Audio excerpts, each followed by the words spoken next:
Good morning. It's the Call Flow Radio Show, and you're on the air.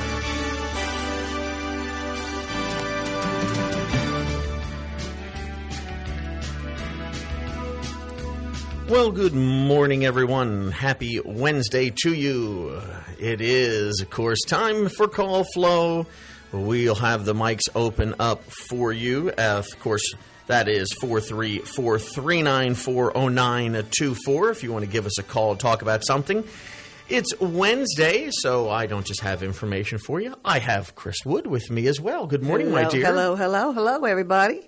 And she will have our recipe of the week after we do our break at the bottom. Right. So sun shining outside. Beautiful morning. It is a gorgeous Absolutely morning. Beautiful. Yep. Well, let's see. Before we even get into our history and stuff, we got a caller already. All right. Morning, you're on the air. Good morning. Can you hear me? Uh-huh. Okay. Well, good morning, and thank you for taking my call. My name is Maggie Snoddy, and I live in Buckingham County. And I just want to make a couple points this morning. Mm-hmm. I know that there are other people on the line, and they're waiting to comment, so I will be very brief. I don't want to take any time away from them. Mm. First of all, just a little background to put my comments in perspective. I have attended every electoral board meeting in Buckingham County since June of 2022. And public comment has always been on the agenda and allowed. There is a 2-minute limit for public comment. Initially, there were 2 to 3 people in the audience at these meetings. Over the last few months, the number has grown to 10 or 12. At the January 4th meeting of the Electoral Board, the 2-minute time limit was waived, and the Republicans were given unlimited time to speak. Now, this brings me to the Electoral Board meeting of last night, January 17th. Last night, there was no item for public comment on the formal agenda. The Democratic chair of the Electoral Board asked that the agenda be revised to allow public comment. Both Republicans on the board voted no. The Democrat voted yes. So there was no public comment. The room last night at this meeting was standing room only. I would estimate 50 to 60 people. Every available folding chair was used, and people were lined up on both sides of the room as well as the back of the room. So the point of my call today is just to put the word out there on what happened last night at our local electoral board meeting and to urge every concerned citizen of Buckingham County, if you care about democracy and if you care about a fair election system in this county, please attend the next electoral board meeting, which will be on Monday, February 6th at 7 p.m. in the basement of the registrar's office. The address is 11360 West James Anderson Highway. The registrar's office is across the road from the county administrative building where the Board of Supervisors meetings are held. And just thank you for giving me the time to speak on your program today. And I just want to close out and let other people comment and give them their fair time. Okay, thank you. Thank you very much. Bye-bye. All right. And, of course, we always urge citizens, Buckingham or otherwise, to take part in these meetings. Attend them if you can. Speak if you have something to actually say, and get your thoughts together, of course, because usually there is a time limit. And, you know, that is the whole purpose of a democracy. Technically, we don't have that. We have a republic, but that's still the purpose of what these things are for and how it's supposed to work anyway. Let's see. Morning, you're on the air. Good morning. I was just listening to Maggie Snoddy. Mm-hmm. Since I called in yesterday and was so excited about encouraging people to use their democratic right and show up to speak at the electoral board, I was there, but I was quite shocked and disappointed when they said, well, we're not going to allow any public to speak tonight. So I left as soon as I heard that because I was there for listening to the public. I've been supporting public participation while I was on the State Agency Committee on House Bill 2213 that met every month here in Buckingham for a year. I have done everything I can to get the public involved. So I think it was almost a crime to do that, to tell people, now you're here in this overly crowded room and we're not going to let you talk.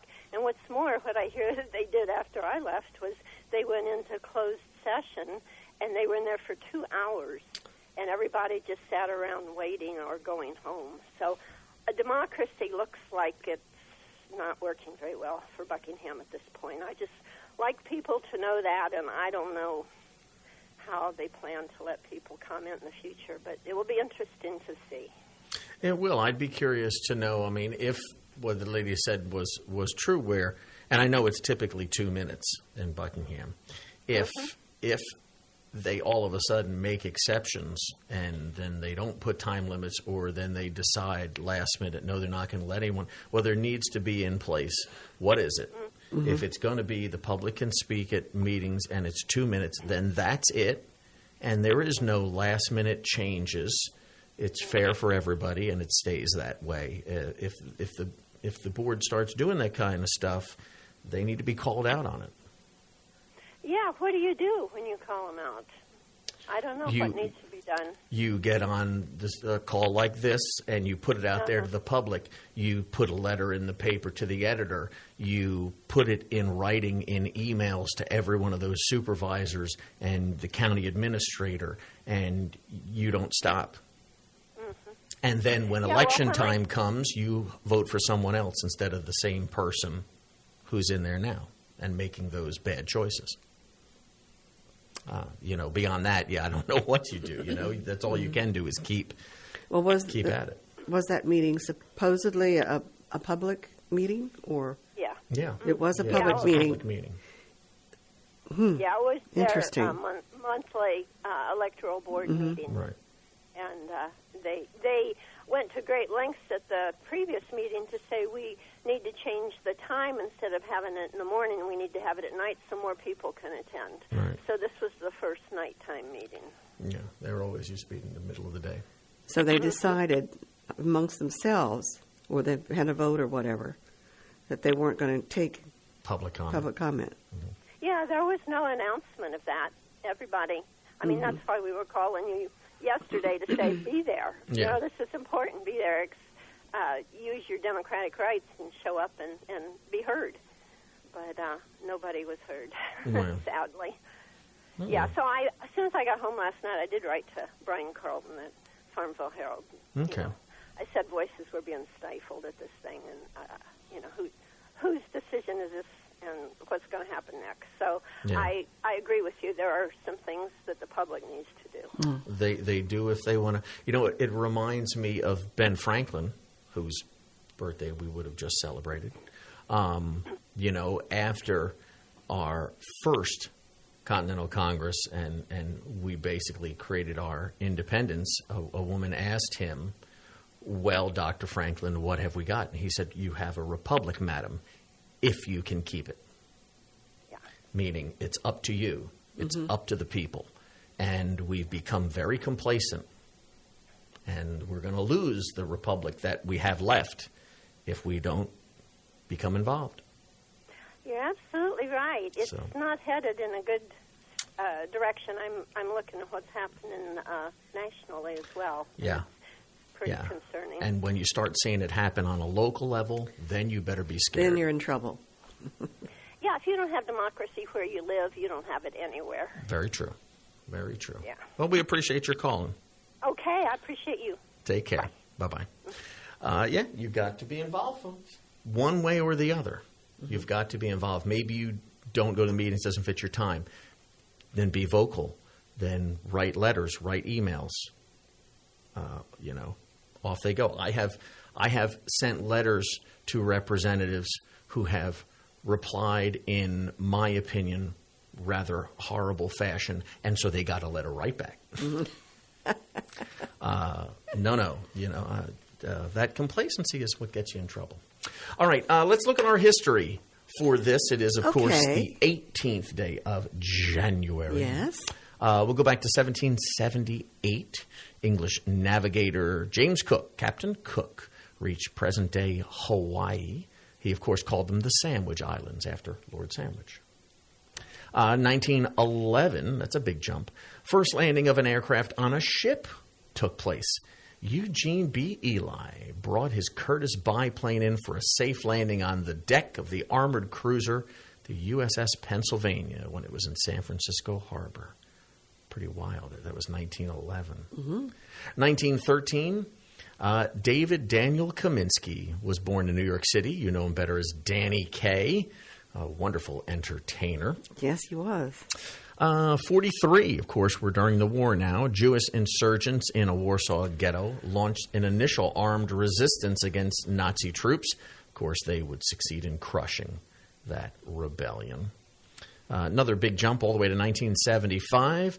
The situation comedy The Jeffersons premieres, CBS, of course, one of several shows to spin off of All in the Family. Moving on up. Moving on. I had that on the other day. Janet Dubois. In 1990, a jury in L.A. acquitted former preschool operators Raymond Buckey and his mother Peggy McMartin Buckey of 52 child molestation charges. So they were acquitted of all that. 91, financially strapped Eastern Airlines shut down after 6 decades. Oh, yeah. Yeah. First airliner. No, maybe it was Piedmont. Oh, that you were first. And there's another one that's been gone for a long time. Yep. Yeah. I have one of my aunts was a stewardess for Eastern. Oh, really? For years. I still wanted have to be a cards stewardess. in my wings. Yeah, I wanted to be a stewardess at some point in my teenage life, but I was too Too short. short? Yep. I'm going to say, back then, they had tight restrictions. It was like trying to be a Rockette. Yeah. My mom wanted to be a Rockette. Too short? She was too short. Yeah, I mean, she was shorter than me. Wow. She was short. She was shorter than me. Yeah. 93, Martin Luther King Jr. holiday observed in all the states. That was the first time. It was observed in multiple states, but never all 50. It wasn't a national holiday till 1993. And we'll wrap up 2005. The world's largest commercial jet, the Airbus A380, known as the Super Jumbo, can take up to 800 passengers. Unveiled in Toulouse, France. Did it ever take off? Oh yeah, they fly. They fly now. Oh, they do? They do. There aren't that many of them. They're usually huge international flights, but yeah, they do. They're more used instead of passenger flights for cargo and stuff like that because they can hold so much. Shall I do the birthdays? Sure. How about celebrity birthdays? Okay. Movie director John Boorman is 90 years old today. Never heard of him. I'm trying to think of if I know any of his movies. Let's see. Former Senator Paul Kirk, a Democrat from Massachusetts, is 85. Singer-songwriter Bobby Goldsboro, 82 years old today. Comedian, singer, musician Brett Hudson is 70. Actor-director Kevin Costner, 68 today. Country singer, actor Mark Colley is 67. Actor Mark Rylance is 63. Great actor. Actor Allison Arngrim from TV's Little House on the Prairie is 61 years old today. Good grief. Wow. Let's see. Former Maryland Governor Martin O'Malley is 60. Actor Jane Horrocks is 59. Let's see who else is here. Rock singer Jonathan Davis of Korn is 52. And singer Christian Burns of B.B. Mac is 49. Derek Richardson, he's an actor, is 47. Actor Jason Segel is 43. Actor Samantha Mumba is 40. Actor Ashley Murray of the Riverdale series is 35. And tennis player Angelique Kerber is 35 years old. And actor Matthias Ward is 24. So, John Boorman. Mm-hmm. He directed a biggie. I'll give it away. Okay. Deliverance. Oh, Yeah, Dual Evangelist. Yeah, he's the one who directed. I mean, he directed other films, but Deliverance was, of course, his biggie that he won an award for. Okay. I was like, why don't I recognize his name? There you go. All right. Well, let's see. Today, nationally, Yes. National Winnie the Pooh Day. Oh, That yeah. yeah, I can see that. Loved Winnie the Pooh when I was a kid. National Peking Duck Day. Do you like Peking duck? I don't know if I've ever had Peking duck. No. No. It's very much like duck l'orange, really. Oh, okay. Just the I've never had that version either. has it. Wow. A lot of people I know don't like duck at all. I've never had duck. No. No. I like duck. I don't think it's not gamey like some birds. Yeah, but I used to have pet ducks. So I'm just a little, So you never name them sentimental. when they're food. Yeah. National Michigan Day, because it was today that Michigan became a state. And if you can come up with another word for it, it's National Thesaurus Day. Oh, I have my thesaurus with me all Yeah. the time. Yep. Honors Peter Roget, author of Roget's Thesaurus, born on this day, 1779. So there you go. Spent his entire life. He was a doctor, had a career in medicine till about 1840, and then spent the rest of his life working on his thesaurus of English words and phrases. And that was kind of a hobby that took off for him. He collected words. Yeah. Well, it's more than a book of synonyms. Oh, yeah. It's a complete categorization and organization of each word by meaning. Yeah. It really is pretty wild. So let's see. The best way to observe National Thesaurus Day, play a word game and expand your vocabulary. Or explore the bookstore and page through a thesaurus and challenge your friends. Come up with other words. Yeah, when I'm doing that, I would go blank.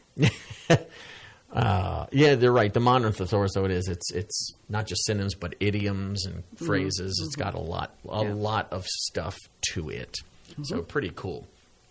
Oh, wow. We're moving right along. We got a few minutes before we take our break, where we'll do weather. And, of course, we've got a pretty good list of birthdays. We do. And a recipe of the week. It sounds tasty. Yes. Sounds pretty tasty. And came from a former Employee. A former Flo. Yeah, former member. sales lady, Polly Davis. Yeah, a lot of people would know Polly. She's Oh, now in yeah. Indianapolis, Indiana, or right around that area. Yeah, I got to see her a few months back. She turned 80. She turned 80 and had a little party here for her. And Right. so it was nice. That was probably the last time almost all the Flo gang was together. That's right. You and Fran and Henry and Dan and I. And so John, we were all yeah. together. Yeah, John didn't make it. Oh, he didn't make He it. was William popped in, but he didn't stay for long. But almost everybody was there. It was a nice gathering. It was. It was a really nice. They had some really cool pictures up there, some early Flo pictures with Polly, so it was nice. Well, after 2 years of virtual, the Sundance Film Festival is finally going to return to Park City, Utah. All right. They've got a robust slate of diverse features and documentaries. I think that's what makes Sundance such a great film festival. It's not just movies. independent Yep. films. Yeah. that. They will premiere over 10 days starting tomorrow. Documentaries about the war in the Ukraine, as well as stories about women in Iran, transgender folks, film about indigenous communities, women's rights, sexuality, Alzheimer's, and an unpunished war crime. So festival goers will see unexpected turns from stars like Jonathan Majors, Daisy Ridley, Anne Hathaway. Wow. Always intimate portraits of famous people. There'll be one on Michael J. Fox, Stephen Curry, Judy Blume, of course, the author, and Brooke Shields as well. So nice that Sundance is finally going to be a physical film festival again. I'm sure all that now, after all that pandemic garbage. Well, you can't say it's over. It's not technically No, over, in fact, but it is, several of my certainly friends over. are With it. suffering from COVID. Yeah. We're trying to plan a talk with the Department of Health to kind of get a little accurate feel of, where things are at. I mean, of course, it's never going to go away. No, I'm sure there'll be it's lots just like of flu and variants. these other viruses. Yeah, the ones they're out, they're out. But where are we really at? What kind of strains? How bad are they? And we've heard how bad this winter has been for cold and flu. Oh, yeah. Those viruses are up. So hopefully we can get that booked. I'm looking to try Well, and get fortunately, those are one of the few things that Francis doesn't have. That's good. That's good. But otherwise, he does seem to be doing better.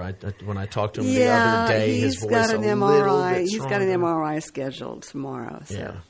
we'll find out a few more details. Yep, and every bit of information helps. Yeah, it does. Hone in that It much does. more. Yeah. So that's a good thing. Speaking of good things, coming up here in just a few seconds, we are at 8:30, so we will take a break, get you an updated forecast, also a look at your birthdays, and make sure you got your pencil and paper ready for the recipe of the week. Of course, we also post that, so you can go to Right. the blog there on the website, WFLO.net, and find it that way. And certain programs like this one, as we're talking and getting calls and stuff in, we will post the Flow podcast, so you can download that. Oh, that's wonderful. As well. So if you Okay. do miss a recipe, you've got multiple ways of getting it. But it is 8:30, and so, of course, up first, our weather. That's brought to you by the Bank of Charlotte County. Hello, I'm Stuart Wilborn, manager of the Bank of Charlotte County Loan Office in downtown Farmville. I invite you to call or come by and see me about your loan needs. Whether it's time to purchase investment property, build your dream house, expand your business, or purchase timberland or farmland, you will find old school personal assistance with attention to detail. Stop by our office at 216 North Main Street or call us at 391-1136. The Bank of Charlotte County, giving you more for your banking needs. Member FDIC and Equal Housing Lender. All right, your forecast today should be mostly sunny. It's looking like it out there now. Let's see, high in the mid-60s, southwest winds 7 to 10. Now tonight, that's when the rain moves in. 60% chance, not going to start until the early morning hours. Mostly cloudy this evening, lows in the mid-40s. Tomorrow, well, still 60% chance of rain. That's expected to go until the mid-afternoon. Cloudy tomorrow with highs in the mid-60s. East winds 6 to 14 miles an hour. Gusts as high as 22 possible. That mainly in the afternoon. Thursday evening, still 60% chance of showers going until the early evening. Partly cloudy with lows in the low 40s. Southwest winds 10 to 13, gusts as high as 21 possible. Now, Friday, at least the rain is over. It's going to be a nice sunny day, highs in the upper 50s, but hold on to your hats. Westerly winds 11 to 16 miles an hour, gusts as high as 25 are possible. Clear Friday night, lows in the upper 20s, and at least a sunny Saturday before rain probably moving back in Sunday afternoon. But we'll keep you posted once we hit the weekend. Right now, humidity is still at 100%. Barometer continues to increase very slowly, 29.91 inches now. Southwest winds currently 6 miles an hour. Otherwise, we got nice blue and sunshine out there up in the heavens. 43 degrees, the current temperature. That's here outside of the Flow Studios. Your weather this time brought to you by the Bank of Charlotte County. That includes branch locations in Phoenix, Charlotte Courthouse, Keysville, Brook Neal, and that loan office in downtown Farmville.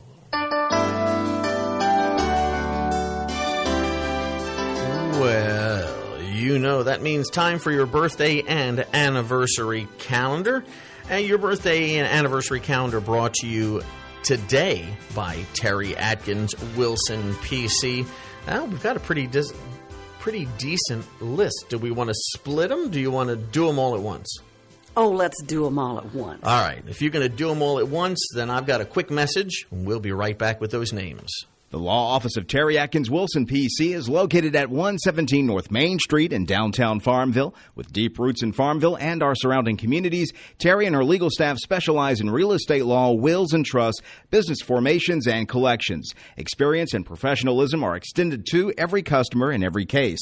The needs and concerns of every customer are their primary focus. If you have legal needs, contact the law office of Terry Atkins Wilson, PC, for a consultation at 434-392-1422. Ta-da. All right. This is your January the 18th on a Wednesday. Oh, we have a very special birthday. Of course, all of them are special, but this is very special. Hayden Rowland of Lake Monticello. It's my grandson. Yeah. He's 17 Can't today. believe it. 17. Sweet kid, too. I'm telling you that. Remember when he was born? Yeah. And I'm going to call him a little bit later. We're going to celebrate this weekend. Oh, nice. So Good. that'll be nice. Don Taylor's having a birthday as well. We have Sharon Hopkins celebrating, also from the Crew area. Let's see here. Well, Sharon Hopkins, that's a duplicate. We know where she is. She's That's from right. Crew. That's a duplicate. And a happy birthday to Jake Leonard as well. So we've got all those fine folks celebrating, and we wish all of them happy birthday, and we hope you have a fantastic day today. That we most certainly do. Of course, whether we know it or not, we hope you have a great day, birthday, anniversary, or otherwise. Remember, if you want to get those names to us, email them to birthdays@wflo.net, or you can mail it, WFLO 217 West 3rd Street, Suite 2. That, of course, is Farmville 23901. We'll get it on the list and let everybody know about the celebration. Your birthday is this time around brought to you by Terry Atkins. Remember, for the right legal advice, to visit Terry Atkins Wilson, PC, Main Street in Farmville. All right. Hopefully you've got your pencil or pen or quill, whatever writing device you choose. Type it into your tablet. It's a recipe of the week time. Yes. All right, this one is a chicken apple crunch salad. So it's good for all year round. Sounds good. Chicken and apple just go so well together. They do. And you can use, you can start off with it, or you can use some leftover chicken if you want to. It's a good salad to make up if you've, done a roaster or something like that. Anyway, what you need, here are the ingredients. You need 2 cups of cubed cooked chicken breast. Right. Okay. All right? If you want to use thighs or a little bit of dark meat that adds a little bit of flavor, that's fine. But it calls for the chicken breast. 1 cup of diced Granny Smith apples. Okay, 1 cup of that. Half a cup of diced celery. 1/4 of a cup of raisins. Okay. Now, if you don't like raisins, you can use cranberries? Dried cranberries, dried cherries, white blueberries, raisins, whatever. Anyway, 2 tablespoons of chopped green onions. I love green onions. Scallions. The what? Scallions? Technically, they're scallions, but right. That's semantics. Okay. You and your semantics. All right. 1/3 of a cup of low-fat mayonnaise. Okay. A tablespoon of reduced fat sour cream. This is So this is the dressing. Okay. And a teaspoon of fresh lemon juice, 1/4 teaspoon of salt, 1/4 teaspoon of freshly ground black pepper, and 1/8 of a teaspoon of ground cinnamon. All right. Okay, so those are your ingredients. You combine the 5 ingredients, that we've got up there. The green onions, the raisins, the celery, all that. Okay, you combine those in a large bowl. Combine your mayonnaise and the remaining ingredients, stirring well with a whisk. Make sure that it's really mixed well with that for the mayonnaise mixture. Then you just add that to the chicken mixture. Just fold it in together. Just fold it in, tossing well to coat. Now, the yield is 4 servings. That's and a serving is a cup. Right. Cup. But here's the beauty of this recipe. You can add sliced grapes instead of the Granny Smith apple. You can use grapes, or you can add the grapes to Right. the salad, and roasted pecans. Yeah, so it gives it to a So lot you of even possible add some more variations. If you it's don't very like a healthy. certain thing, you can. This is, a very healthy recipe. So it's just something that you can make all year round. almost kind of a play off of Waldorf Uh-huh. salad. That's right. Yep. I have to try that one. Yep. Sounds good. It's delicious. I know. This Polly Davis. She would make it, and Yeah, she I had hope brought she's it. listening. Right. She used to bring it to our Christmas. Yeah, would make it sometimes for the Christmas parties. Yeah. So that's where I got the recipe. So I've tasted it. It's wonderful, and we'll post it. Well, yep, it'll be posted for you later today, so All you right. can find it at the website at wflo.net and try it out for yourself. You got a lot you can play with there. Yes. Change up the nuts, change up the fruit, add even more, make it heartier, make a big meal out of it instead of a side dish or something. Well, that sounds like a meal to me. With the chicken and all, and then all the crunchy veggies, Yeah. definitely. Good. So there you are, your recipe of the week. Ta-da! Enjoy that. We've got 20 minutes still on the program. If you want to give us a call, 434-394-0924 is the number. Otherwise, we have some other entertainment stuff for you that we will bring your way. Of course, we'd rather talk to you, but, whatever the case may be, we're here for, That's right. for 20 minutes anyway. Gotcha. Yeah. Well, Madonna's going to take a bow with a new tour through North America It's and been Europe. a while since she's done a tour. Starting this summer, it will be a celebration of the pop icon's hits, which include 38 songs in the Billboard Hot 100. That's pretty daggone impressive. Well, you figure since she started in the 80s, she's had hits in every decade. Well, it's a 35-city tour. Madonna, the Celebration Tour, will kick off July 15th at Rogers Arena in Vancouver, British Columbia, with stops in Detroit, Chicago, New York, Miami, Los Angeles, Denver, Atlanta, and Boston, among others. I didn't see anything in Virginia. Probably anyway, not. that leg ends on October 7th in Las Vegas.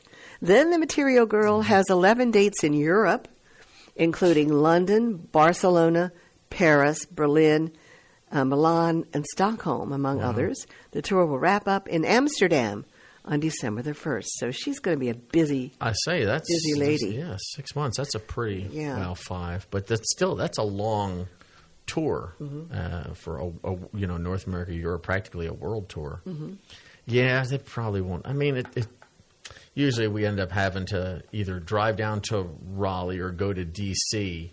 if we want to See the biggies. see any big names. Yeah, they just don't. I don't know. I guess we don't have venues big enough, or that they would consider big enough. I mean, you got a couple places in Richmond, but they're probably not as big as right. some of those major cities. That's okay. But if you really want to see Madonna, I'm sure you can, make a trip somewhere, drive to Atlanta or something. Or you could fly overseas and see her over there. That would be even nicer if I had the money. Yeah, if I had the money, well, I'd be more than happy to go back to London. Uh-huh.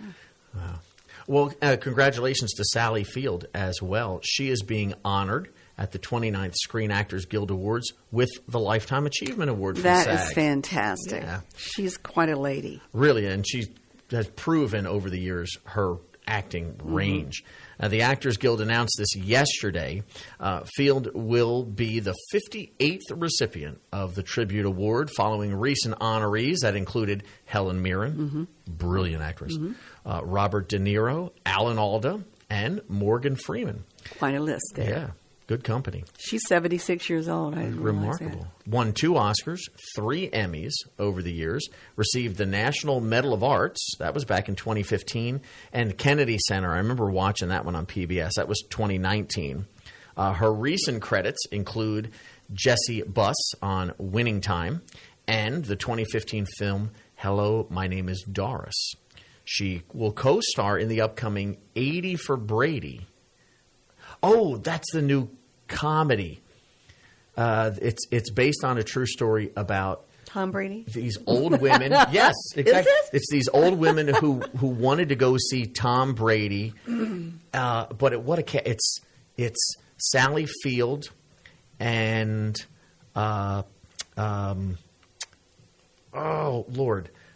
Lily Tomlin, Shirley MacLaine, and another one. I mean, all great older female women. You just know, putting them together. It's not Diane Keaton, of course. I don't think it is. Well, we'll try and look it up. But it sounds like she'd just go with that ensemble. She would fit with that group, and it is someone like that. But yeah, I guarantee them together, it's got to be Jane hysterical. Fonda? It's not Jane Fonda. I don't think it is. I don't think it is. Okay. I quit guessing.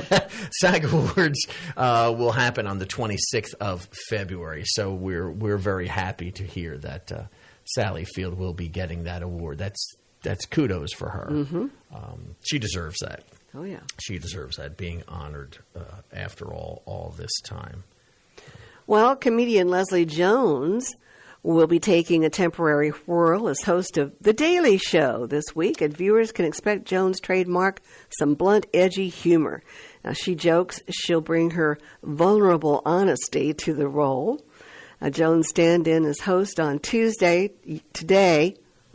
today, and tomorrow on the Comedy Central show will yield to 4 more upcoming weekly gigs by comedian Wanda Sykes, D.L. Hewley, Chelsea Handler, and Sarah Silverman.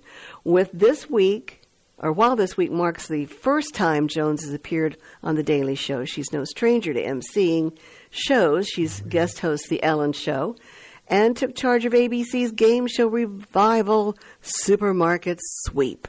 You know, I have to say, I'm really surprised at how these revivals of these old 70s game shows in prime time have taken off. I mean, this has been several years they've been doing this now.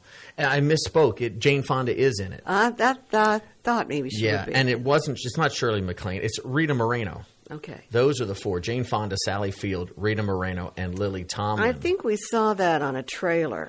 Probably. Yeah.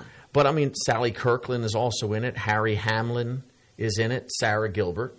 So it's got a heck of a cast. And you can only imagine that group of women together is probably going to be a very funny movie. But I think it opens this weekend, I think. Oh, earlier in the week, had mentioned about the Van Gogh painting that's being displayed at the Detroit Museum, and it was this whole legal dispute over ownership. Well, there's an update. The Detroit Museum displaying the Van Gogh painting says that it should not be pulled into the dispute over ownership of the multi-million-dollar piece of art. The Detroit Institute of Art says that federal law gives them immunity from the lawsuit, which is by a Brazilian collector who claims that the person who owns the painting actually doesn't, that it was taken from them. The museum responded in a court on Monday, just less than a week before the exhibit of 80 works is set to end there. The lawsuit claims that Brocart Capital Partners and its proprietor acquired the painting in 2017. However, it's being claimed that a third party took it, and it has since been missing. The museum says the painting is only on loan to them. So they should not be pulled into this lawsuit. And I'm sure that, with that, they shouldn't be. Right. And they probably will not be named. I think they were named in the initial defamation of the case because the painting was there, and that's how it came back into public view or whatever. But they have nothing to do with ownership, so they'll probably be exonerated and left out of the case, I would assume. So. Well, actor Jeremy Renner says he is out of the hospital after being treated for serious injuries from a snowplow. That was pretty serious. Oh my gosh! Did you see his? When he was injured and everything. They had some of the pictures here with the news. In response to a Twitter post Monday about his TV series Mayor of Kingstown, Renner tweeted that other than the brain fog that remains, he's very excited to watch the next episode with his family at home. Authorities in Nevada say Renner suffered serious chest injuries when he was run over by his own snowplow while helping free a relative's car on a road near Lake Tahoe on New Year's Day.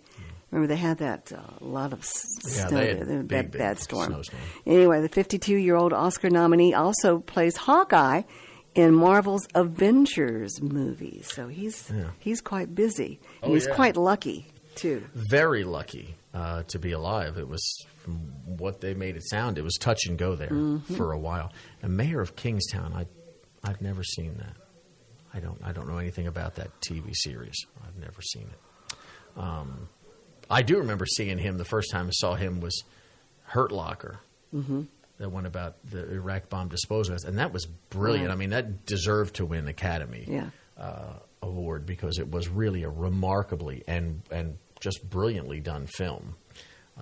So glad to hear he's well, and obviously sounds like back home, finishing on the mend, and will no lasting effects. So that's very good news for him. Here's some good news. Good news? Yeah. Go ahead. Okay. Well, a grocery store featuring thousands of faux food products made from discarded plastic bags will open Tuesday in Michigan. Now, it's an artist's statement on the dangers of plastic waste. More and more states have banned, just totally banned the use of them because of how they end up in junk. I know Florida has done it. California has done it. And there's bin talk of it. In Virginia. It hasn't gone through, but there's been talk. Well, I take my grocery bags with me, my own bags. Yeah, I'm the same. I mean, every now and then I forget, or I'm just going to run for Well, if I'm going to wrap some chicken or something like that, I'll just take a plastic bag and wrap up a package of chicken or whatever. But no, I enjoy my big grocery bags. Oh, yeah. Well, it's nice. It's called the Plastic Bag Store. It is a public art installation and film experience that's designed to encourage visitors to think more about the waste caused by single-use plastics.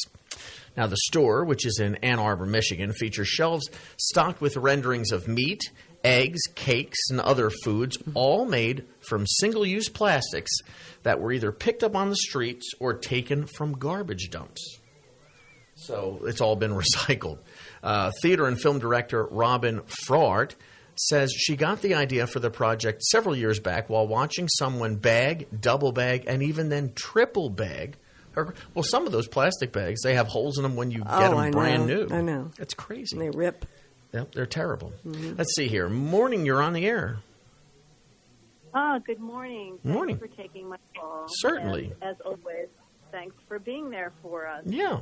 I'm calling about our very challenged electoral system now, and all the buzz in Buckingham and elsewhere across the country. I was one of the folks who was at the electoral board, Buckingham Electoral Board, last night. I finally left at 9:45 because unfortunately I had a long drive. But there were folks that stayed there till the bitter end. 10:15, the meeting started at 7. That's crazy. Yeah. So I know you've heard from other folks earlier about that, and I want to say that this is nuts. Unfortunately, what I call the radical wing of the Republicans are just sowing chaos, and it's just it's really sad to see. They want to take out essentially the process. I have worked the polls, and I see how complicated the system is, and how dedicated the people are, and also how old everyone is. And if the unfortunately it's the Republicans. I hate to point the fingers, but that's what's happening. They want to take out our registrar, who is extremely competent, and they had, at the last month's meeting, they had a long list of complaints that were happening at various polling stations. Nothing to do with the balloting, but like simple, what they call infractions, in my opinion, ridiculous complaints that could easily be resolved.